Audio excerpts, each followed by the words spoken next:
We're in a section 11.2. Cool. Only one more session to go after this. So that would be just about ending up the class.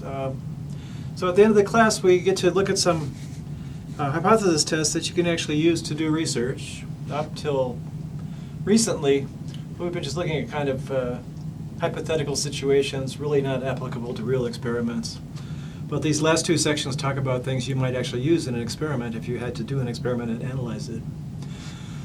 So this is called using t to test the mean of a difference, and we are going to say really what it is talking about matched pairs experiments. So the way matched pairs experiments work is the subjects are matched in pairs, so that the response is due to differing treatments and not to differing individuals. So my example usually is you're talking about sunscreen, and the ways the sunscreen people test for sunscreen is they put some sunscreen on the skin, they shine an ultraviolet light on it, and they count the time it takes for the skin to turn red. And that tells you how effective the sunscreen is. We would want to compare sunscreens by matching people with similar skin types. So when you shine the light on their skin, the one that turned red first was turning red first because the sunscreen was worse, not because they were more fair-skinned. So that's the idea. There are two treatments that are compared. The treatments are usually randomly assigned. So if you were doing sunscreen, two different kinds of sunscreen, you would randomly assign the sunscreen to the two individuals. And the reason for randomization is to avoid systematically assigning one type of sunscreen to one type of skin. A slightly more fair-skinned person maybe gets the one sunscreen all the time. You don't want that to happen.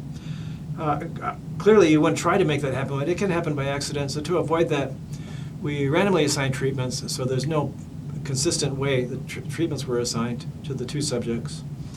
In particular, we don't let them pick which treatment they want. Data is collected in pairs, Xi, Yi. With sunscreen, it'd be time to red for the two subjects. X is the response to treatment 1, and Y is the response to treatment 2. So here's a pair, say X1, Y1, would be the first pair of values, how long it took the first person to burn or turn red, and then how long it took the second person, and then the second pair, third pair, and so on. So X1 and Y1 would be the first pair, X2, Y2 would be the second pair, and etc. So you often see data collected in columns, so the columns are next to each other. In this particular case, the values are related because they come from subjects that are connected in some way. So the X's and Y's aren't independent because we've tried to match up the subjects as well as we can, so the response is due to the treatment. And for different kinds of subjects, you get different kinds of responses. And so that means knowing X gives us some idea what Y would be, because they should be about the same value if the treatments are similar. And then so if you see someone that gets red in a few seconds, then their partner, who also has the same kind of skin, should also get red in a few seconds. But if you see someone that takes a long time to turn red for sunscreen, and they're matched up with someone with similar skin type, that person should also take a long time to turn red. So these X's and Y's aren't independent. Where are we here? Okay, often one treatment is a placebo. So a placebo is a treatment that resembles the real treatment but doesn't have any active ingredients, so it's not actually supposed to do anything. But it turns out that people respond to the act of being treated. If they think they're getting a treatment, then they'll have a response. So if you take something that's supposed to cure your headache, and your headache might seem to go away. That's how the body works. So that's placebos are treatments that don't have any active ingredients, but sometimes you won't use a placebo, you use just a competing treatment. If you're talking about different kinds of headache treatments, you might use aspirin as the generic treatment, and then look at your experimental treatment and see how it compares to aspirin. You wouldn't want to compare it to nothing necessarily, because just because it beats nothing, it's not too exciting if it's trying to get rid of headaches. An individual can be look at this, their own match. Luckily, I can fix it. An individual can be their own match. If we're testing sunscreen, you could put two stripes on your arm like this, one type of sunscreen, another type of sunscreen. And just to take advantage of the fact your skin might be a little different, you would maybe apply it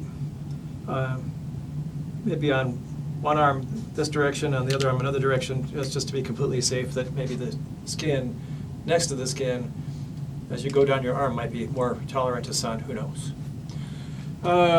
Okay, and so we use T, so we're trying to figure, how do we analyze the data? So we're going to use T to analyze the data, and the way we're going to do it is finding the differences between the responses of X and Y. So if it's sunscreen, it's the difference in time it takes to turn red. If it was a weight loss plan, it's differences in weight loss obtained. If it was headache relief, difference in times to relief for a headache. So that's what happens. We look at that difference. And then we test the null hypothesis. The mean of the difference is some number. So ordinarily, say often, mu0 is 0.